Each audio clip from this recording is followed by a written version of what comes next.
નમસ્કાર મિત્રો, આજના સમાચારમાં તમારું ફરીથી સ્વાગત છે। અમદાવાદ શહેરમાં વહેલી સવારથી જ વરસાદ શરૂ થયો છે। શહેરના બાપુનગર, નિકોલ, નરોડા, અમરાઈવાડી, ઓઢવ, પંચવટી, પાલડી, ઇસ્કોનોક, સરખેજ, વસ્ત્રાપુર સહિત અનેક વિસ્તારોમાં વરસાદ વરસ્યો છે। તો આજે ગુજરાત, કચ્છ અને ઉત્તર ગુજરાતના જિલ્લા બાદ કરતા સમગ્ર રાજ્યમાં હળવાથી મધ્યમ વરસાદની આગાહી હવામાન વિભાગ દ્વારા કરવામાં આવી છે।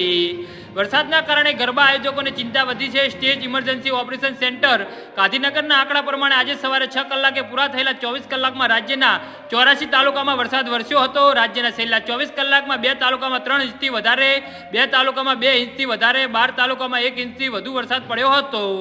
જી હા મિત્રો, 68 તાલુકામાં 1 ઇંચથી ઓછો વરસાદ પડ્યો હતો। હવામાન વિભાગ દ્વારા આજથી 25 સપ્ટેમ્બર સુધી રાજ્યમાં હળવા અને મધ્યમ વરસાદની આગાહી કરવામાં આવી છે, જેમાં ખાસ કરીને ઉત્તર ગુજરાત અને કચ્છને બાદ કરતા સમગ્ર રાજ્યમાં હળવા વરસાદ થઈ શકે છે।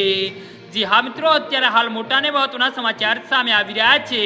કચ્છ, બનાસકાંઠા, પાટણ, મહેસાણા વરસાદની શક્યતા નિવેદન જોવા મળશે। ડીસા અને કચ્છના કેટલાક ભાગોમાં ચોમાસાએ વિદાય લઈ લીધી છે અને આગામી 4 દિવસ ગાજવીજ સાથે 30 થી 40 કિમીની ઝડપે પવન ફૂંકાશે। અત્યારે એપર એર અને સાયક્લોનિક સર્ક્યુલેશન સરકાવવાથી હળવા વરસાદની સંભાવના છે। જી હા મિત્રો, તો આના વિશે તમારું શું કહેવું છે તો નીચે મારી કમેન્ટ બોક્સમાં જરૂરથી જણાવો।